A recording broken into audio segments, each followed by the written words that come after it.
Pat Novak for hire.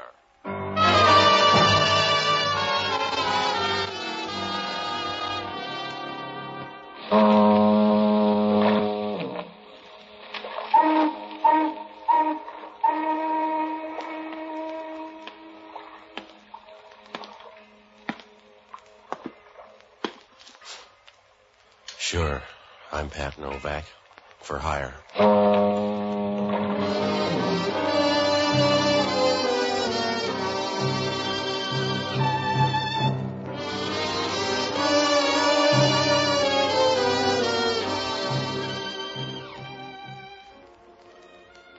That's what the sign out in front of my place says. Pat Novak for hire. It's the easy way because down here on the waterfront in San Francisco, you can't afford to wait your turn. If you're going to make a living down here, you got to do everything you can. And you got to be out of the hen house by sunup. Even then, it doesn't work out always because you get trouble tax-free. It's like leukemia. There's nothing you can do about it. There's no way to duck it. You might as well try to start a conga line in a cathedral. I found that out Monday night when I met an old friend. It was the night before elections, and I was sitting in the office scratching married women out of an old date book when Sam Tolliver showed up. I hadn't seen him for years, but it was a nice, easy meeting. What other way is there when you're good friends? You look just the same, Patsy. Yeah, it's good to see you, Sam. Sit down. Sure.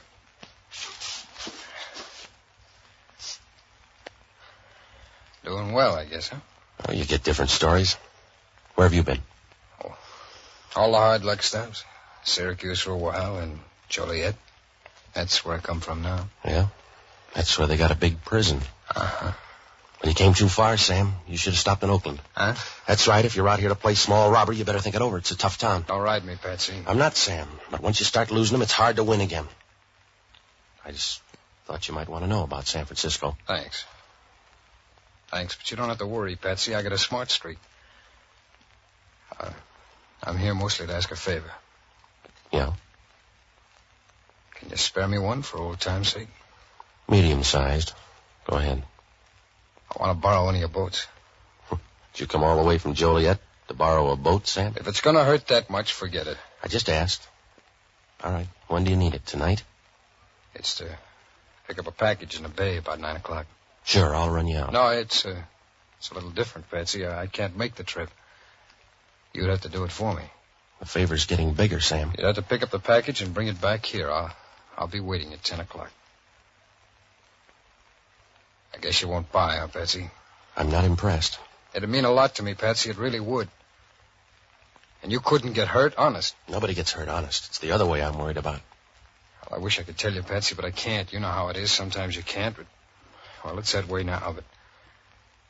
You'd be doing me a real favor and you wouldn't get hurt. That's what Henry used to tell his wives. All right, Sam. But you put out a bad story. Well, Patsy, you have to go by the China Star. She's out in the stream. Just tell them you came for that package. They won't ask.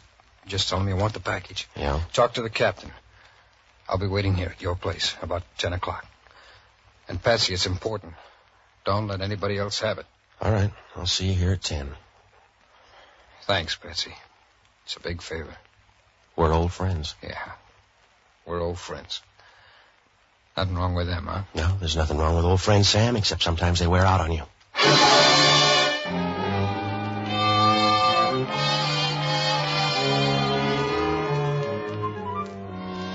When Sam Tolliver walked out of there, I began to worry.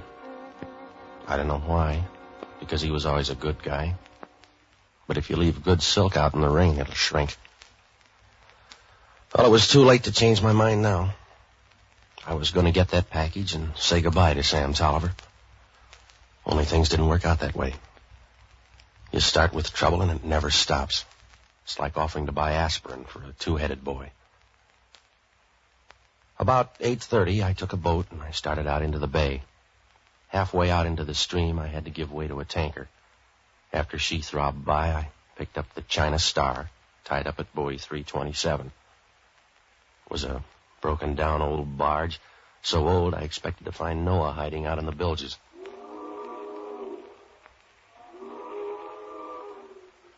Well, I went aboard, and they took me into the captain's cabin. It was going to be tougher than Sam thought.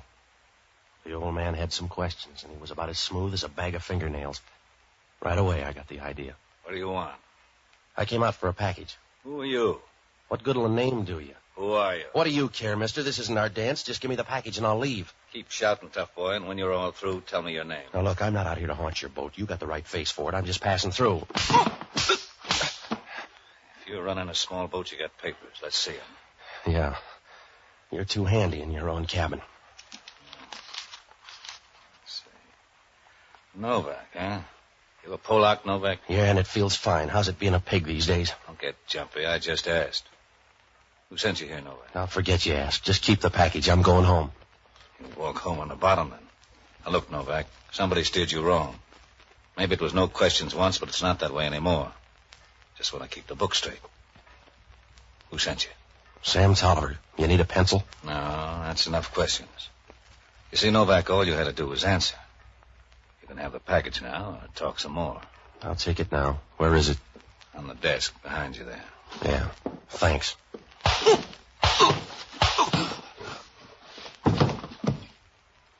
You're welcome, Novak.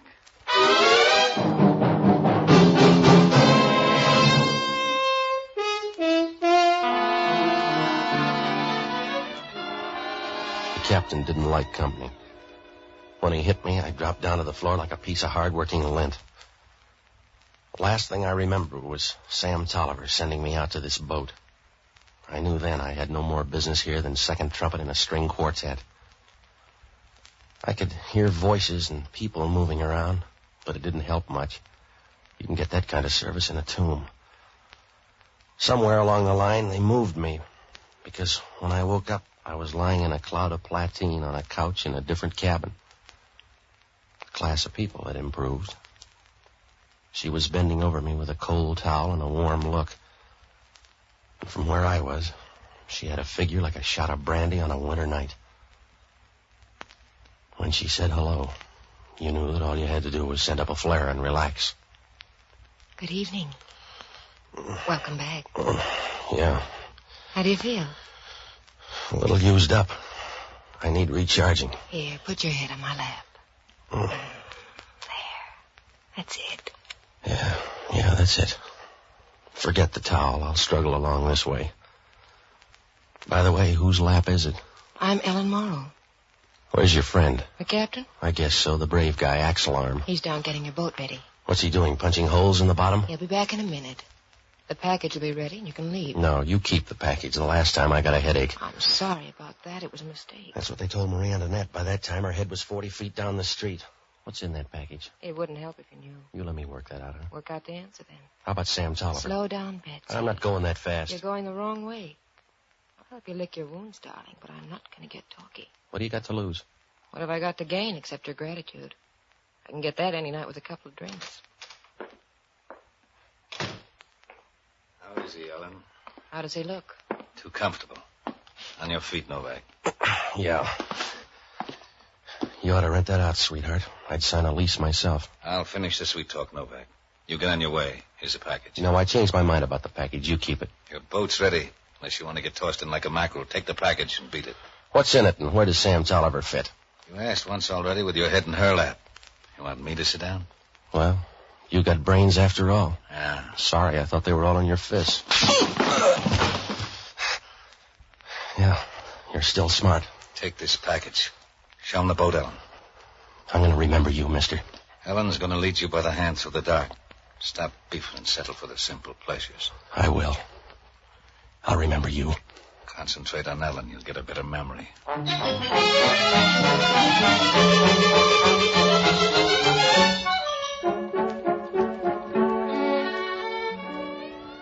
I went out on deck with the girl, and as I got to the starboard side, I noticed her hair for the first time. The way you're liable to suddenly notice a flower after a hard rain. Her hair was red, and as the orange lights of the bridge reflected against it, it seemed like a prairie fire, away down in the valley, flaring up quick and then burning low again. The rest of her would have made a good prairie fire, too. It was the only good thing I could think of on the way across the bay. The water was as quiet as a drowsy caterpillar, and I had a chance to think. Why had they changed their mind about giving me that package, and how wet were Sam Tolliver's feet? Well, it must have been about 11:30 when I pulled into the pier and started on the run for my office. The lights were on, and I burst right in because I had a lot to ask Sam. But it wasn't Sam. What's your hurry, mister? I came here to meet a friend. That's the guy laying in the corner. You don't have to hurry. No, this isn't my friend. He doesn't look like one. I'm Sergeant Grimes from Homicide. If you're Novak, you're in trouble. Why? A guy lying under your desk, dripping like a broken inkwell, and you trot out a question like that? Well, it's a bum caper somewhere. I was supposed to wait for a guy named Sam Tolliver. It might as well have been a streetcar. I'm not going to press you, Novak. I don't care. I'm just going to take you downtown. Well, this boy quit too late. I've been in the bay the last 2 hours. You can check. I went out there to pick up a package. The one you got in your arm? Yeah, it's for a guy named Sam Tolliver. Let's see. Okay.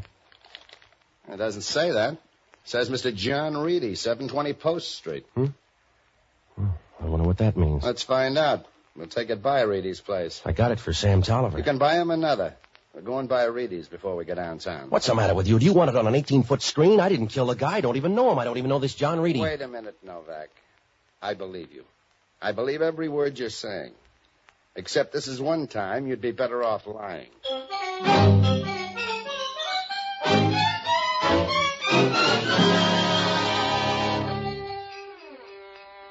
When we left my office, I felt as if somebody had walked through my stomach on stilts. Oh, there were loose ends bobbing up everywhere, and you couldn't get to any of them. It was like chasing a spider with a bowling ball. With all this new stuff, I forgot about the ship. Who's going to worry about blood poisoning if he's busy having hemorrhages? I began to wonder more about Sam. Where was he? And how was I going to palm off that dead stand-in? Grimes didn't seem worried. We got into his Nash and headed for 720 Post Street. It was an apartment hotel, and Reedy lived up on the 3rd floor. On the way in, Grimes picked up a key at the desk, and we rode up in the elevator with one of those shifty-eyed little guys who'd sell his mother if he didn't have to fatten her up. When we got to Reedy's door, Grimes took over. Open up! Maybe he can't hear you, Grimes. Nobody home. Let's go in. Why? We don't know him well enough to sneak in. I rate a hunch, Novak. Okay. The light's on your side. Leave it out. Let's look around. Okay. The stray bodies belong to you, Grimes. You go look in that set of bedrooms. I'll check over here in the library. Give me a yell if you see any. All right.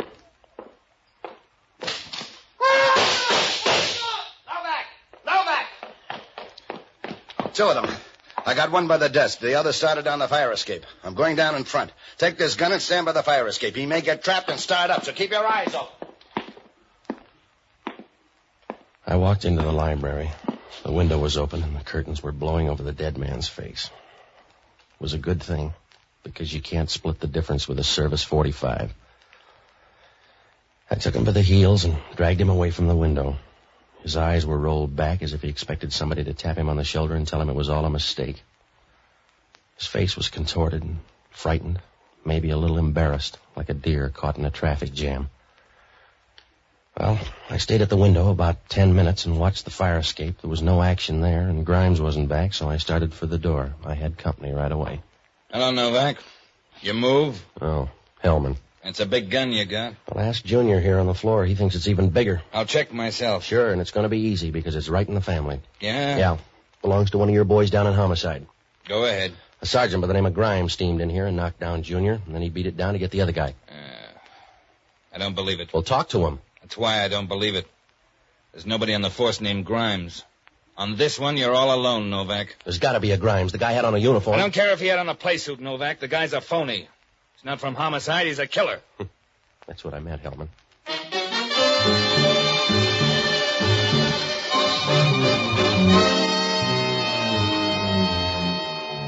I knew Hellman was right. If Grimes was on the level, he'd have booked me instead of coming up here. He came up to Reedy's with murder in mind. Even if they believed the story about Grimes, I was still on the spot. That made me accessory to murder. And I was going to look worse when Hellman found the guy down in my office. On that one, I had star billing. Oh, everywhere I turned, things were worse. I knew it was going to take a low-budget miracle to bail me out. It was like trying to give nose drops to a herd of elephants. Hellman seemed to like the idea. Hellman rolled the guy, and there was no identification. But he never works for nothing. A few bucks in the guy. I'll put it in the safe. The only safe you got has suspenders on it. I don't like that, Novak. Oh, you'd do anything for a buck, Hellman. If you got the right bid, you'd sell the tomb of the unknown soldier. Thanks, Hellman. I'm getting a big list tonight. I can do all of that I want, Novak, because you're in the corner pocket now.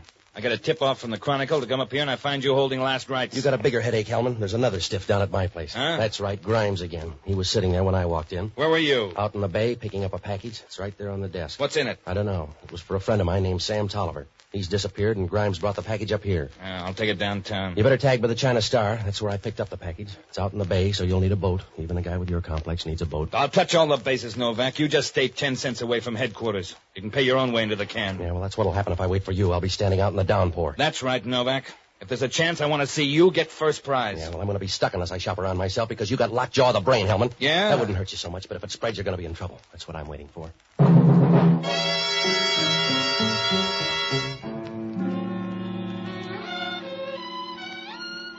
Well, if something didn't happen soon, I was going to be about as embarrassed as a hostess with leaky plumbing. I was counting on Hellman to shake down the skipper of the China Star. If that didn't work, I could close shop. I didn't have any leads.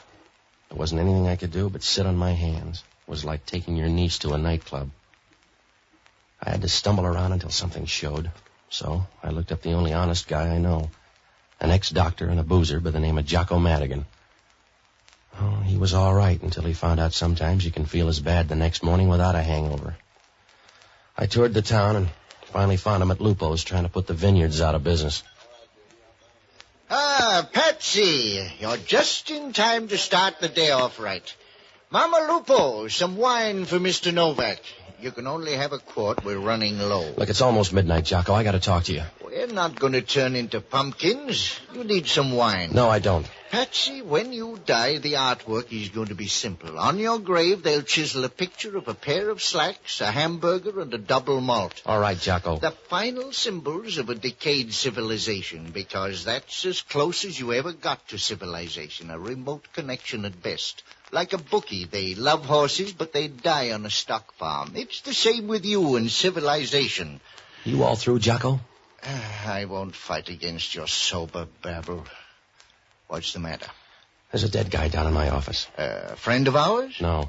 Oh, that's too bad. We'll miss the wake. I'm going to get half hung by homicide. The other half is dead up in a Post Street apartment. Hellman thinks I'm the boy. Patsy, I wish you wouldn't hang around me when you've just killed somebody. You tarnish my declining years. I went out to the bay to pick up a package. When I got back to my place, instead of a friend named Sam Tolliver, there was a dead guy there and a phony cop called Grimes.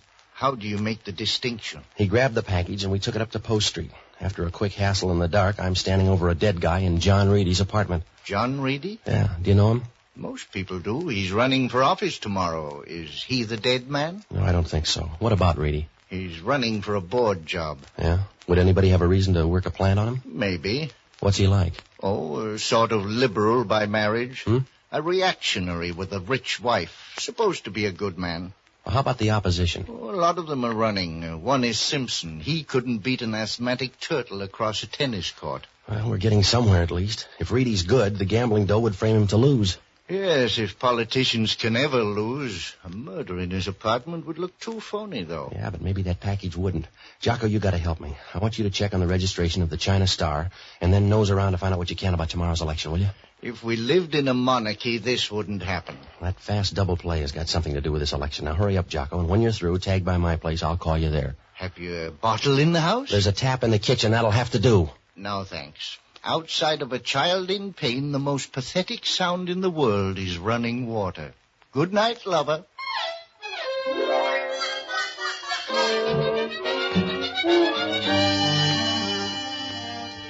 I left Jocko and ducked into a phone booth.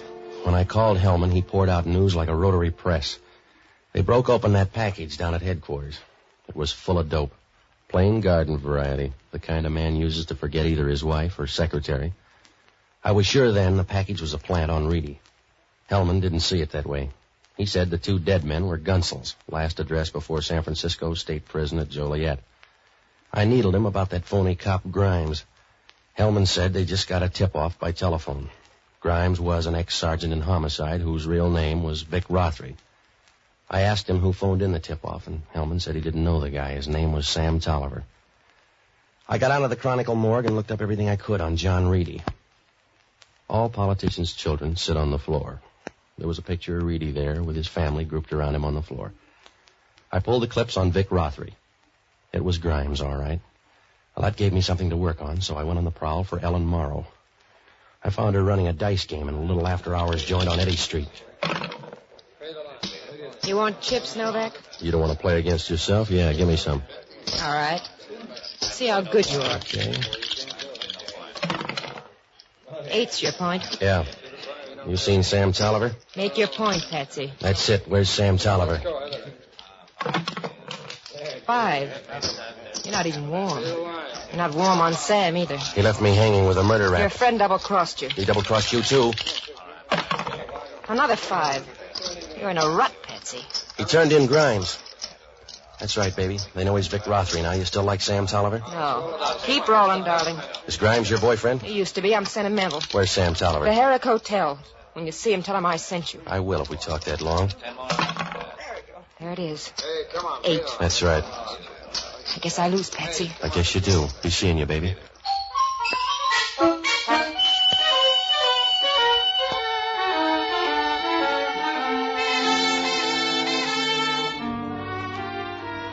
She changed when I left.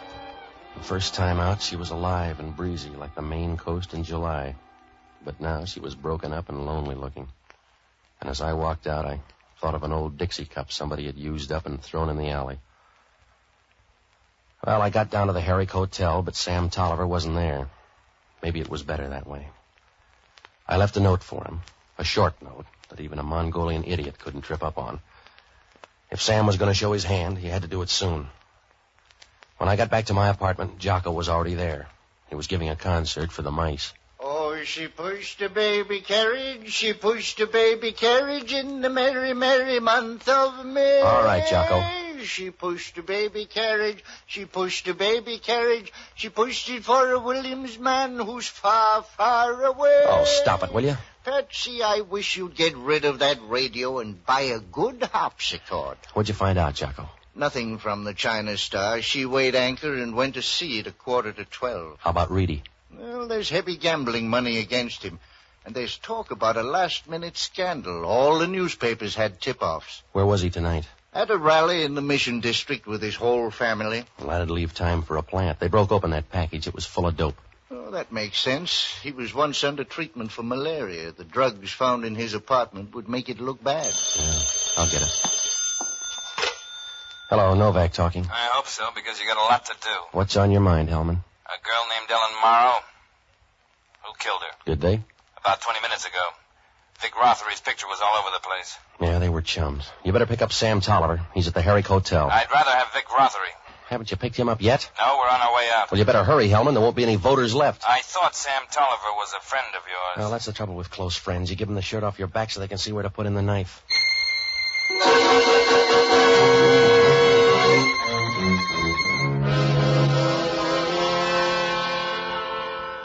After Hellman's call, I knew we were coming up for the last hand. I met him, and we rode down to Vic Rothery's hotel. It was early morning, just about the time Dawn is too sleepy to get out of bed. In the pale light, Geary Street looked like a shabby old lady with a snoot full, and Rothery's hotel was worse. Hellman flashed a badge on the night clerk, who reached over and handed us a key. It was a funny thing to notice then, but the guy's hands were short, and his fingers were peeled and stained yellow as if they'd been dipped in weak acid. Well, we rode up to Rothery's room. As we got out of the elevator and turned the corner, somebody ducked into Rothery's room. That was enough for Hellman. He started down the hall. Open up in there. You got another customer, Hellman. Open up. Come on in. You're going to wake everybody up. Hello, Sam. Come on in. Don't mind the gun. It's loaded. You're a handy cop, Hellman. That's it. I'll close the door. All right, over near the window. Yeah. Go on. Sure. You got an answer for Rothery here? You too, copper, over near the window. I ask you. You got an answer for Rothery here? You're looking at it, mister. You know, Patsy, I'm sorry you came. I could bounce a few off of this guy with no pain at all, but it's going to hurt on you. Don't kid me, Sam. I don't know why you came, Patsy. You could have left me alone. I didn't mean to put you in for this. Things went wrong and you were in, that's all, but I didn't mean to do it, Patsy. Give the man your gun. You were a good guy to me, Novak. I'm sorry you drew the deuce. I'm really sorry because, well, you were a good guy to me. Well, I'm not anymore, Sam. You got 5 feet to make up your mind. I got it made up, Patsy. Now stay back. Let me try it out on him first. You've had practice. Stay back, Patsy. I'm in a hole and I'll burn my way out. You know that. Patsy, I'm in a hole. I gotta get out. Don't kid me, Sam. I was your last friend. All you got now is the road. Stay back, Patsy, please. Patsy, stay back. Give me that gun, Sam.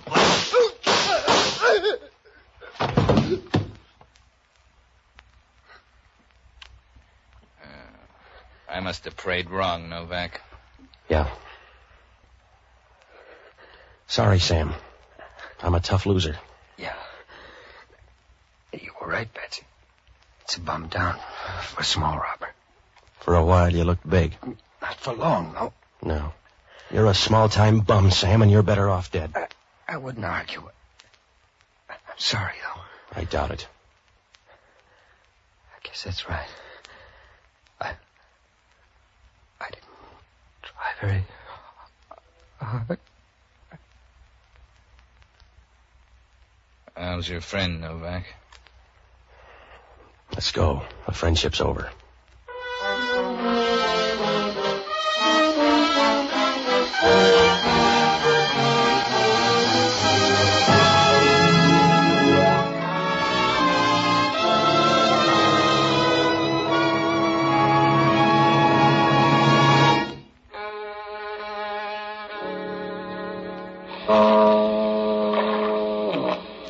Well, Hellman finally pieced it all together. He got that skipper back and put him under the lights. The story was damp, but it fit together. They were all in on a deal to railroad John Reedy. Vic Rothery headed up a bunch to plant the dope in his apartment. But Sam Tolliver got anxious and decided to get the stuff for sale. He talked a couple of buddies into it and sent me out to the ship to pick it up. The captain smelled a switch and knocked me out long enough to get word to Rothery on the beach. Rothery got the guy in my office and the other guy that Sam posted in Reedy's place in case anything went wrong. That left only Sam on the other team. Rothery wore the uniform because it was an easy way to plant the stuff in Reedy's apartment. But the timetable went haywire and he got tripped up by that tip-off call to the Chronicle. That's about the way it was. Well, Hellman asked only one question. How come Sam Tolliver headed for the girls' place and then Rothery's? I don't know. Except maybe that note I left Sam. How'd I know he'd believe a lie?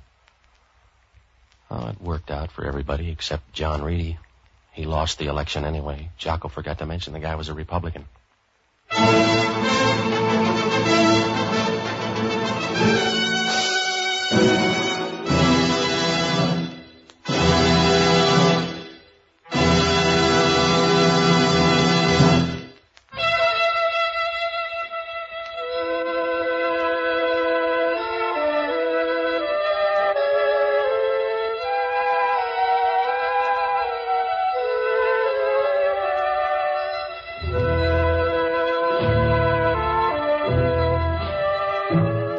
Pat Novak for Hire was previously released by ABC, the American Broadcasting Company, for listeners in the United States, and rebroadcast for our men and women overseas. This is the United States Armed Forces Radio Service, the voice of information and education.